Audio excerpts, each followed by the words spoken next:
اعوذ باللہ من الشیطان اللعین الرجیم بسم اللہ الرحمن الرحیم الحمدللہ رب العالمین الصلاة والسلام علی الرسول الثقلین محبوب رب المشرقین المغربین جد الحسن والحسین ابو القاسم محمد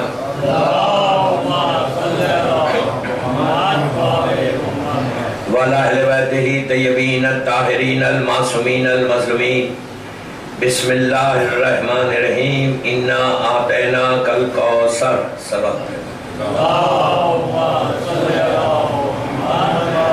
اللہ تعالیٰ نے امام ساتویں مجلس ریکسل ہاؤس کی جو بائیوگرافی آف معصومین پہ ہو رہی تھی اور کل ساتویں امام کا ذکر ہوا، آج بھی تھوڑا ساتویں امام کا ذکر اور آٹھویں امام کا ذکر پہ آج میں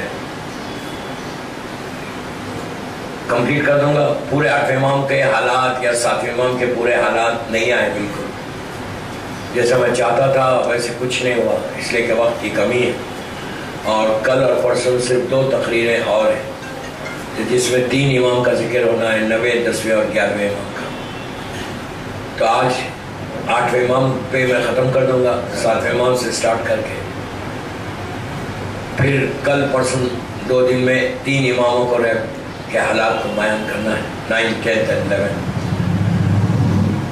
پھر میں آپ سے کہہ رہا کہ خالی ایک سکیچ آ رہا، حالات پورے نہیں آ رہے، انکمپلیٹ مجلسیں ہو رہے پورے حالات جب تک ہمارے سامنے نہیں آئیں گے نا، اندازہ نہیں ہوگا کہ امپورٹنس آف امام اور امام کس دور سے وقت گزار رہے تھے اور ان لوگوں کا کنٹریبیوشن کیسا تھا۔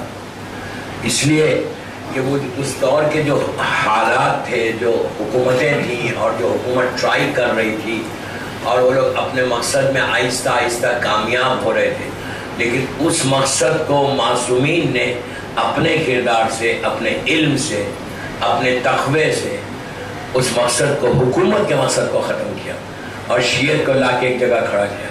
ورنہ اگر یہ معصومین اس وقت نہیں ہوتے تو شیعت کبھی ہی ختم ہو جاتی۔ جو لوگوں کے ذہنوں میں تھا، جیسا میں بار بار ایک جملہ بول رہا کہ کمیونیکیشن کا سسٹم نہیں ہونے کی وجہ سے حالات ہر جگہ نہیں پہنچ پا رہے تھے، اور وہی پہنچ رہے تھے جو حکومت چاہ رہی تھی۔ حکومت لوگوں کو خریدی بھی تھی، بنی امیہ بنی عباس کا ایک ہی مشن تھا کہ اہل بیت کا نام مٹ جائے۔ یہ خالی ان کا مشن نہیں تھا، سٹارٹنگ سے یہی انداز تھا کہ اہل بیت کے نام کو ختم کرو، ان کے امیج کو ختم کرو۔ لیکن وہی بات کہ دنیا کتنا بھی کچھ کر لے، جب تک اللہ نہیں چاہے کچھ نہیں ہو سکتا، اور اس اسلام کو باقی رہنا تھا۔ ورنہ اگر یہ اہل بیت نہیں ہوتے تو پورے نبیوں کی محنت ختم ہو جاتی۔ کم بیسویں کے بعد میں کوئی نبی آنے والا نہیں تھا، لیکن یہی وہ اہل بیت تھے کہ جنہوں نے اپنے کردار سے، اپنے علم سے، تقوی سے لوگوں کو اپنے اخلاق سے ایسے مضبوط کیا کہ لوگ مجبور ہو گئے، آ گئے ان کے دروازوں میں اور آ کر علم کو حاصل کرنے لگے۔ یہ امام کا ویژن تھا۔ امام کا ویژن تو ہوتا ہی۔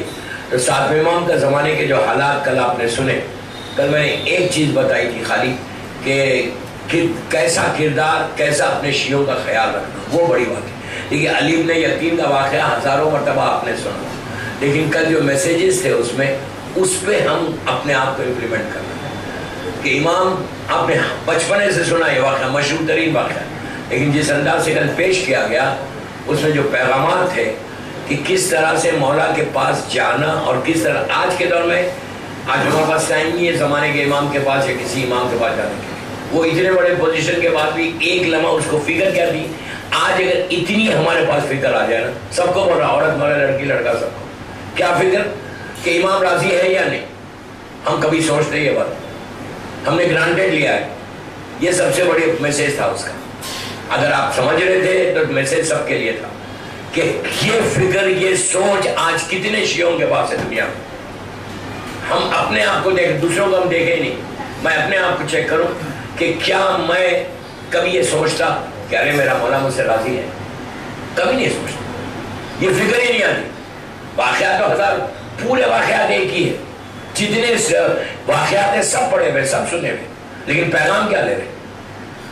یہ فکر اگر آج ایک کو بھی آ جائے نا، ہمارے پاس آ جائے نا، تو ہم کامیاب ہو گئے۔ ورنہ آپ ڈیزاسٹر ہے لائف میں، کوئی چیز قبول نہیں ہوگی۔ مجھے احساس ہی نہیں ہے، مجھے کبھی درد ہی نہیں ہوتا، تکلیف ہی نہیں ہوتی۔ کبھی آپ اکیلے بیٹھتے اکیلے بیٹھ کے سوچتے یار پتہ نہیں میرا مولا مجھ سے راضی ہے یا نہیں. کبھی میرے ذہن میں یہ بات ہی نہیں آتی. کیوں نہیں آتی؟ اس لیے کہ ہم نے گرانٹیڈ لیا. میں یہ بول رہا کہ مجھ سے تو راضی ہے. علی ابن یتیم کا اتنے بڑے سٹیٹس کے بعد خالی امام نے ملنے سے انکار کیا تو ٹھیک ہے وہ ٹھہر گیا. اس نے سارے سٹیٹس کو نیچے کر دیا, اپنے سارے مقام کو نیچے کر دیا. بولا نہیں جب تک مولا راضی نہیں ہوگا. اچھا وہاں جا کے آرگومنٹ کر سکتا تھا مولا سے, ساتویں امام سے آرگومنٹ کر سکتا جیسے آج ہم آرگومنٹ کر. کیا آرگومنٹ کر سکتا تھا؟ مولا مجھے معلوم ہی نہیں تھا, میں تو بیزی تھا. اور لٹرلی وہ بیزی تھا, وہ آیا مجھے کیا معلوم. لیکن کیا آرگومنٹ نہیں کیا وہاں پہ. اس نے کیا کیا؟ اس نے کہا مولا باپ میں راضی, آپ کیسے راضی ہوئے؟ کہا اس سے معافی ہوں. تو اسے یہ نہیں کہا مولا میں چاہوں گا نا, okay I'll go to Baghdad, میں تو بغداد میں رہتا ہوں, میں جاؤں گا اس سے معافی مانگوں. یہ بھی نہیں کرا. اس سے اس کو معلوم ہے جب تک وہ راضی نہ ہوگا امام راضی. کتنے آج ہمارے ایسے واقعات ہیں, کتنے لوگوں کو ہم ہٹ کر کے بیٹھے ہوئے. اور اس کے بعد میں نے کبھی یہ سوچا یار پتہ نہیں آج میرا مولا مجھ سے راضی. ایک دفعہ سوچو یار, ایک دفعہ دن بھر میں 24 گھنٹے میں ہمارے ذہن میں ایک سیکنڈ کا, ایک منٹ کا خیال آنا, جسٹ 1 منٹ, کہ آج کا دن میرا مولا مجھ سے راضی. ہر دن اگر تم کو خیال آتا رہا نا, ہر دن, تو ہر دن تمہارے لیے ایک نیا دن, ہر دن تمہارے لیے ایک رحمت کا دن ہو جائے گا. ہر دن اگر میں یہ سوچے کہ آج پتہ نہیں راضی نہیں معلوم راضی ہوئے یا نہیں. معافی مانگنا بہترین اس کا عمل کیا ہے؟ معافی مانگو کہ مولا اگر آج جیسا واٹس ایپ پہ چلتا نہیں ہے, عمرے پہ جانے سے پہلے 15 شعبان کو شب قدر میں ایک بالکل میسج آتا, ہاں پریپیڈ میسج جس کو, if I hurt you I am sorry. آپ سمجھ رہے ہیں میری بات؟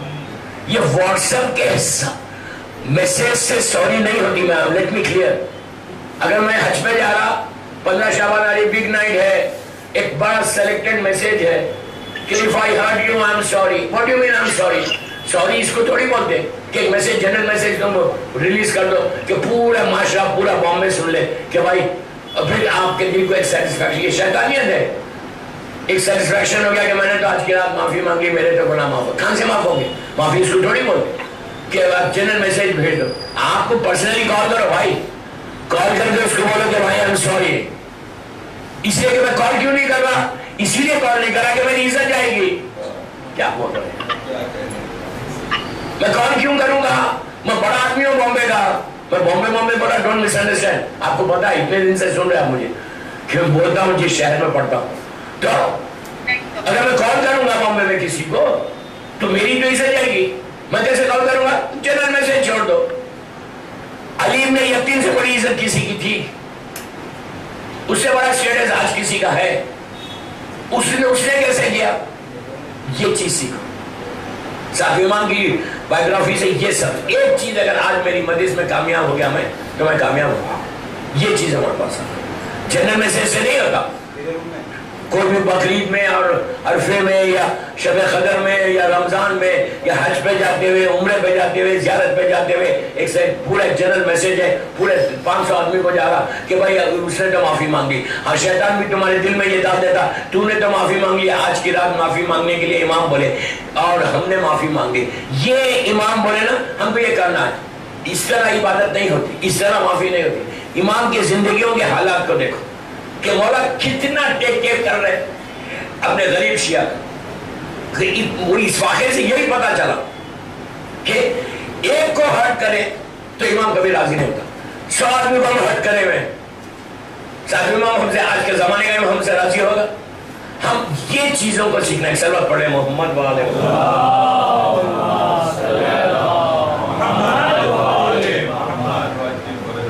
ساتھ امام کا زمانہ انتہائی سخت زمانہ ہے, اس لیے کہ یہ ایک امام ایسا. اچھا عجیب بات یہ کہ امام زندان میں اتنا سال رہا, جیل میں, لیکن جانے کے بعد اتنا مضبوط کر دیا, حکومت کو اتنا ڈاؤن کر دیا کہ امام کی شہادت کے بعد حکومت مجبور ہو گئی بیٹے کو ولیت بنانے کے لیے.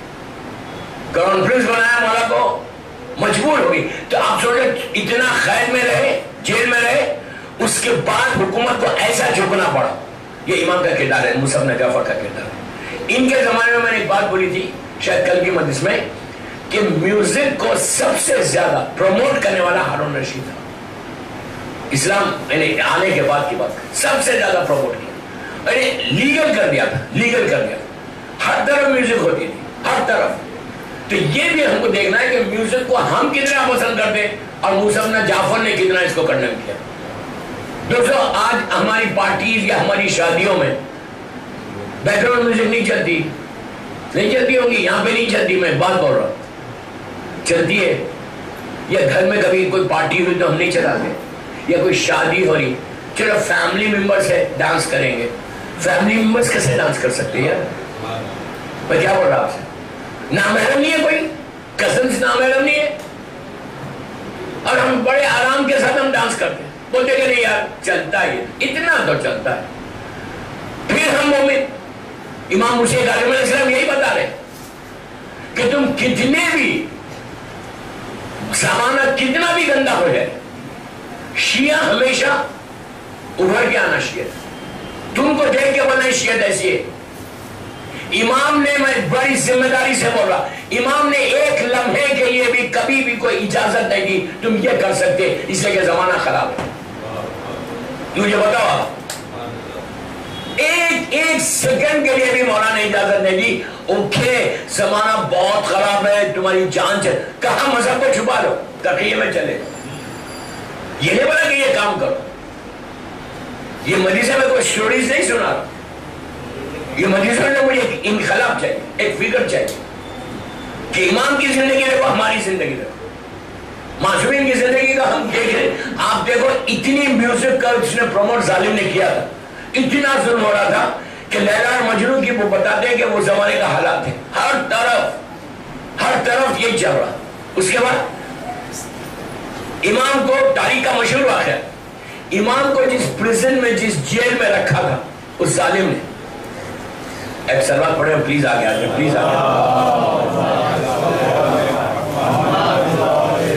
پلیز آگے آگے. تو ایک ایسی جیل میں رکھا تھا، ایسی جیل میں کہ اگر میں آج بولوں آپ کو تو آپ کو یقین نہ ہے کہ کس جیل میں میرا مولا رہا، کیسا رہا. دوستو ایک دن پلیز یار میری طرف دیکھو اور متوجہ رہو، ایک دن، 2 دن، 3 دن، 4 دن نہیں تھا، یہ 14 سال 14 ایئرز اس جیل کے اندر امام ہے. اور اتنی چھوٹی کہ روایتوں میں ہے کہ اگر بیٹھتے تو کھڑے نہیں ہو سکتے تھے، کھڑے ہوئے تو بیٹھ نہیں سکتے. امام وقت، زمانے کا امام، وہ ایسی جیل میں 14 سال اس جیل میں رہے. جب زندان بان آیا، ہر وقت ہارون رشید کیا کرتا تھا، 6 مہینے 1 سال ایک کیئر ٹیکر کو رکھتا تھا. اس کے بعد ہر کیئر ٹیکر جب آتا تھا اور امام کے تقوی کو، امام کی عبادت کو دیکھتا تھا، ظالم آتا تھا لیکن امام کا چاہنے والا بن جاتا تھا. تو یہ کیا کرتا تھا، ہارون چینج کرنے لگتا تھا. ایک دفعہ جب امام کا ایک صحیح چاہنے والا آیا، اس نے فرسٹ ڈے امام سے کہا، وہ انچارج تھا پورے جیلر جس کو آپ انگلش میں بولیں گے، پورے اس پریزن کا انچارج تھا. اس نے امام کو دیکھا اور آ کے کہا، مولا میرے اختیار میں ایک ہی چیز ہے کہ میں یہ جیل سے آپ کو کوئی دوسری جیل میں بھیجوں. میرے اختیار میں اور بھی کئی ہے سیل جس کو آپ بولیں گے، اس سیل میں آپ کو بھیجتا ہوں. وہ تھوڑی سی بڑی ہے، یہ بہت چھوٹی ہے، میں یہ کر سکتا ہوں.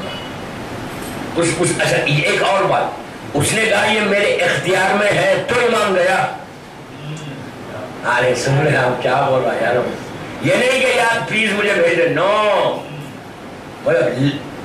یہی چیز آغا خمینی کا تھی. جب آغا خمینی صاحب پیرس میں تھے تو ان کو گوشت پیش کیا کہ چکن یا مٹن. انہوں نے کہا یہ رول آف لینڈ کیا ہے، یہاں پہ تو ذبح نہیں ہوتا حلال، اور رول آف لینڈ کی ریسپیکٹ کرنا لازم ہے. کیا بول رہے ہیں، ہم بولتے یار تھینک یو، جو ہے آ جاؤ ہمارے پاس. امام دیکھو آغا خمینی کا بھی کہتا، یہ بھی موسوی سید ہے، صاحب امام کی اولاد. کتنا بڑے، تو ان سے کہا کہ نہیں یہاں پہ اجازت ہے، آپ حلال کر سکتے، تو جب کھایا ہو. تو اس کے بعد آغا کا جملہ ہے کہ رول آف لینڈ کی ہمیشہ ریسپیکٹ کرنا. میں یہاں پہ یہی بولتا، مجھ سے بات ہوتی، میں تو بامبے میں تو نہیں، مثالی طور پہ یہ کاؤ کے بارے میں بات ہوتی کہ ارے انڈیا میں تو کاؤ کھا نہیں سکتے. میں نے کہا ٹھیک ہے نہیں کھا سکتے. اگر گائے نہیں کھائیں گے تو کیا مسلمان نہیں رہیں گے؟ نہیں کھا, رول آف لینڈ کی ریسپیکٹ کرو. حکومت بولتی ہے کہ نہیں کھانا تو نہیں کھانا, اسے آپ لوگ سبزی کھاؤ. کیوں کھا رہے بھائی گائے؟ تمہیں ایک کے کاٹنے سے 10 مسلمان مار رہا, تو یو آر ریسپانسبل. اسلام اس کو اجازت ہی نہیں دیتا. جو رول آف لینڈ ہے اس کی ریسپیکٹ کرنا لازم. تو یہاں پہ امام نے یہ نہیں کہا کہ مجھے دوسرے تو سیل میں بھیج دے. اس نے کہا مولا میرے اختیار میں ہے, میرے پاس 4-5 سیل ہے, میں کسی کو بھی ادھر سے ادھر سے ادھر کر سکتا. میں چاہتا آپ کو میں ادھر لے کے جاؤں. امام نے کہا ٹھیک ہے, چلے گئے ساتھ. وہاں رہے 1 رات. بڑا مشہور بات ہے لیکن اس میں پیغامات. 1 رات رہے بس. دوسرے دن بلا کے اس جیلر سے کہا کہ بھائی تو ایسا کر, مجھے اسی میں بھیج دے. اس نے کہا مولا وہ اتنا چھوٹا, اتنی آپ کو تکلیف ہے, یا تو کم از کم آپ لیٹ سکتے. امام نے کہا بے شک میری عبادت میں خلل ہو رہا. اس نے کہا آپ کی عبادت میں کیا خلل ہو رہا؟ کہ اس کے پیچھے جو لوگ رہتے وہ سب گانے گاتے ہیں رات بھر, انسٹرومنٹس بجتے ہیں. میں نہیں چاہتا کہ میں ایک ایسی جگہ رہوں کہ میرے کانوں میں. اچھا میں اب آپ سے ایک سوال کرتا, کیا مولا کے کنسنٹریشن جس کو اردو میں استغراق بولتے ہیں, کیا مولا کی خضوع اور خشوع میں کوئی کمی تھی؟ علی یہ اس علی کا بیٹا ہے کہ جس کے پیر سے تیر کھینچ لیا گیا تو زبان پہ اف تو کیا قدم میں تھرتھراہٹ بھی پیدا نہیں ہوئی, بلکہ نماز کے بعد جانماز کے متعلق سوال کیا کہ رنگین کیوں ہے.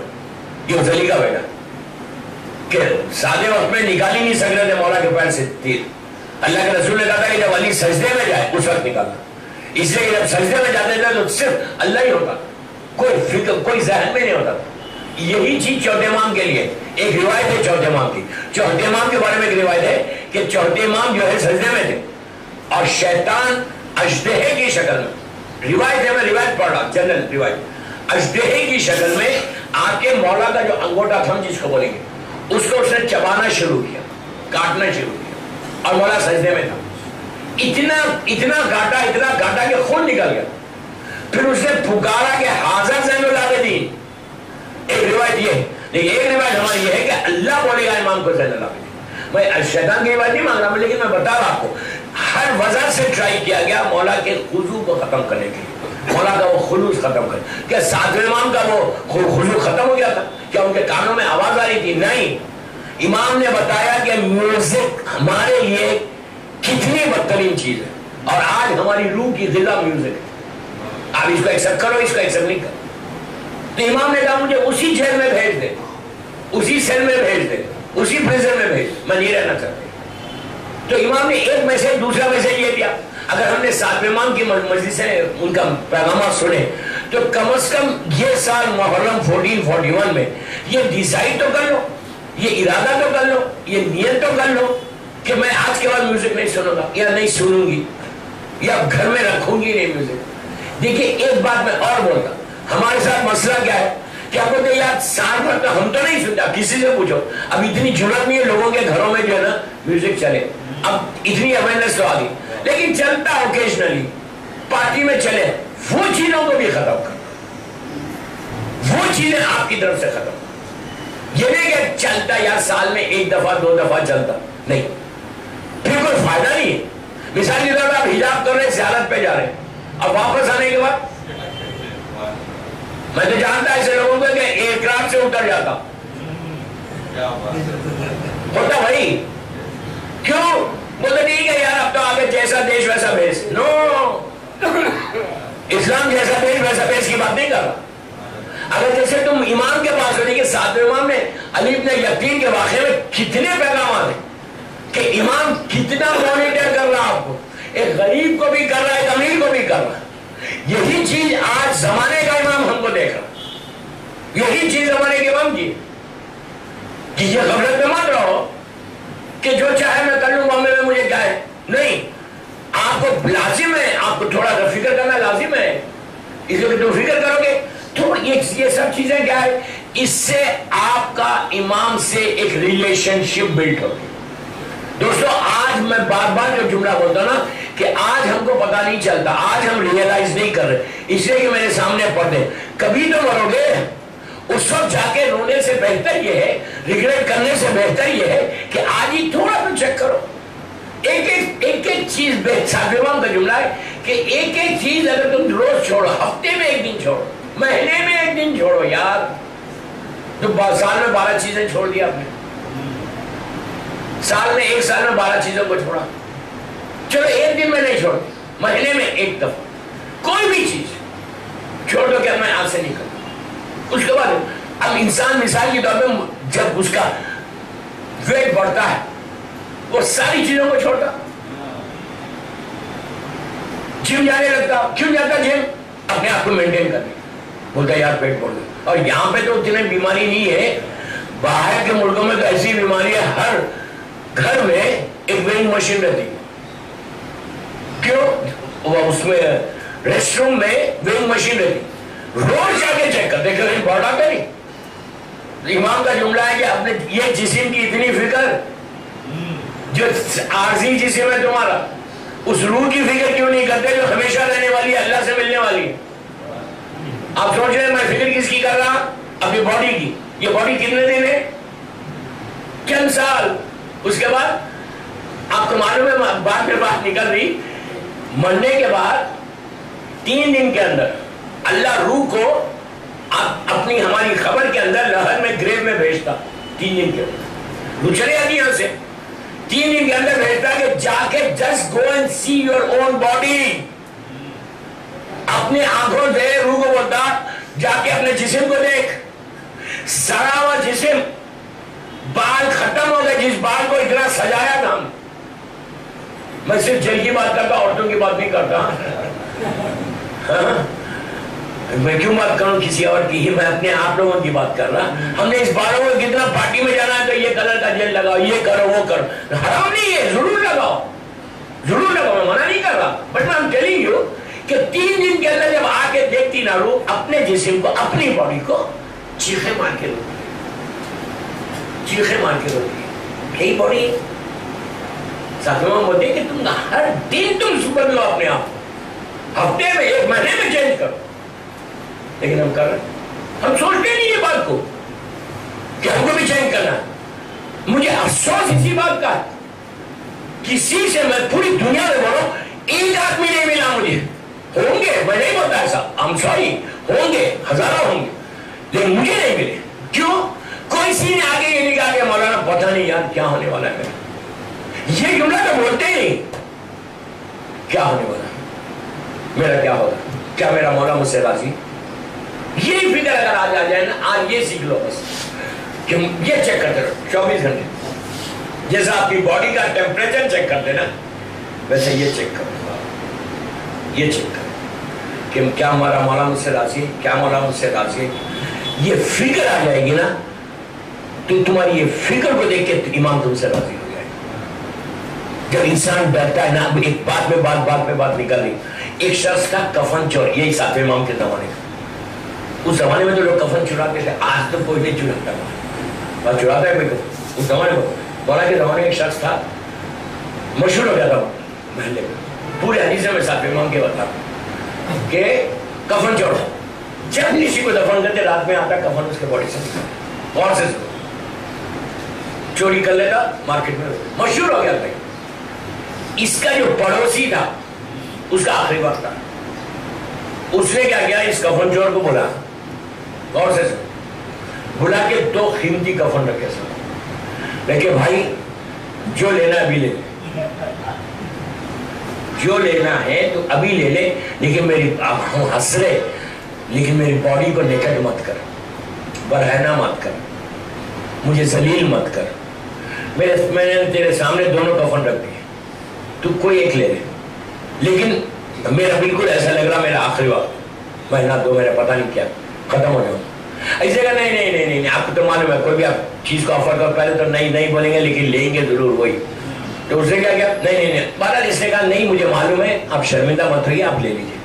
اس نے جو قیمتی کا پتہ اٹھا چلا مہینہ 2 مہینے 3 مہینے بعد پڑوسی کا انتقال ہوگا. جب انتقال ہوا اس کو دفن کیا، یہ تو کفن لے چکا تھا، لیکن وہ جو عادت ہے وہ عادت سے باز نہیں آیا. رات جیسی مغرب ہوئی، اب اس کے وہ ہونے لگا کہ مجھے کفن لینا ہے، لیکن پھر وہ بیک آف دا مائنڈ چل رہا کہ نہیں یار میں نے اس نے تو کفن کیا تھا میں نے سوال ہے. لیکن شیطان اتنا پیارے انداز سے آتا ہے, کیا خوبصورت طریقے سے اس کو گمراہ کرتا, ہم سمجھ ہی نہیں پائے اس کا شیطان کا. نہیں, جس دن شیطان سمجھ میں آ جائے گا خود سمجھ اپنے آپ کو سمجھ جاؤ. تو ہوا کیا, آدھی رات پہ رکھے کفن دے دیا, اس کا بھی چھوڑا گیا. اب اس کا آخری وقت آیا, یہ کفن چور مرنے کا بالکل لاسٹ ڈیز آ گیا. اب اس کو پورا اپنا بیک یاد آیا کہ میں نے اس کا چرا, اس کا چرا, اس کا چرا, اس کا چرا, میرا کیا ہوگا. اب یہ کامنے لگا, کامنے لگا لٹرلی. دیکھو اللہ کتنا کریم ہے, بس یہی میں بتانا چاہتا ہوں کہ کتنا مرسیفل ہے اللہ. میں وہ جو بولا ہفتے میں مہینے میں ایک چیز کو چھوڑ, 24 گھنٹے میں ایک چیز یاد رکھو کہ میرا مولا مجھ سے راضی ہے, علی ابن یتیم کو یاد رکھو اور خود اپنے آپ کو نہیں. کچھ مت کرو, خالی رات میں بولا اللہ تو مولا آپ مجھ سے راضی ہو جائے, ایک جملہ تو بولو مولا پلیز مجھ سے راضی ہو جاؤ. تو اب اس کا آخری وقت لاسٹ ڈیز آ گیا, بالکل بستر مرگ پہ آ گیا, کبھی بھی مر جائے گا. اب اتنا رونے لگا, اتنا رونے لگا. جاہل تھا, ظالم تھا کہ میرا کیا ہوگا, میرا کیا ہوگا, میرا کیا ہوگا, میرا کیا ہوگا. اس نے کہا, شیطان نے اس کو ڈالا اس کے دماغ میں, ایسا کر تو یہ وصیت کر دے کہ تیرے بچے تیری باڈی کو جلا دے, راگ ہوا میں منتشر کر دے, تو تیرا کفن کوئی نہیں چرائے گا. ڈر کی اچھی یہ کر رہا ہے, ڈر کیا کر رہا کہ اگر میں نیچے جاؤں گا تو میرا کیا حشر کرے گا. بس وہی کیا, باڈی ایشز ہوا میں پھینک دی. اللہ خاطر مطلق ہے, جب کچھ نہیں تھا تو پیدا کیا ہم کو. اس نے فرشتوں کو حکم دیا اس کی پوری باڈی اس کی رات کو جمع کرو, 1 سیکنڈ میں جمع ہو کے سامنے آ گیا.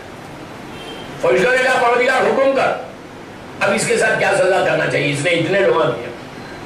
آواز آئی آلریڈی اتنا ڈر گیا مجھ سے, اب میں کیا اس کو اور سزا دوں, چلو میں نے اس کو معاف کر دیا. کیوں معاف کیا, اسی لیے معاف کیا کہ وہ ڈرنے لگا تھا اللہ سے, ڈرا تھا اللہ سے کہ میرا کیا ہو. یہ ڈر ہمارے پاس پیدا ہو, اسی لیے کیا کہا گیا کہ اپنے گناہ کو یاد کرو, دوسروں کی نیکیوں کو یاد کرو, اپنی نیکی کو یاد مت کرو. کیوں نہیں یاد کرو, اگر تم اپنی نیکی کو یاد کرو گے تو تم استغفار نہیں کرو گے. اور کثرت سے بہترین عبادت, ساری عبادتوں کی جو سب سے بڑی عبادت ہے وہ استغفار ہے. اگر یہ نہیں ہوتی تو اگر آپ جا کے ہمارے معصومین کی ساری دعاؤں کو دیکھو, کسی دعا میں بغیر استغفار کے معصوم نے دعائی نہیں کی. پورے دعا اٹھا کے دیکھ لو, معافی مانگی جب تم کو حق نہیں معافی مانگی. یہ ہے ایمان کی زندگی. اس کے بعد اس ایمان کو بس میں چاہ رہا تھا جا کے میں شروع کر کے ختم کر دوں گا, ڈونٹ وری. آج ایک سر پڑھے محمد والے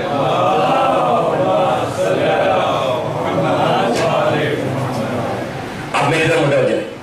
اس کے بعد 7ویں امام کا زمانہ جب بالکل لاسٹ جیسا ہارون رشید ظالم ظلم کر رہا تھا, ایک چاہنے والا, دیکھیے یہاں پہ بہت میسیجز ہیں. ایک چاہنے والا مدینے میں رہتا تھا, امام بغداد میں. وہ بڑا تڑپ پڑا تھا کہ میں امام سے کیسے بولوں, اتنا زمانہ ہو گیا میں نے امام کی زیارت نہیں.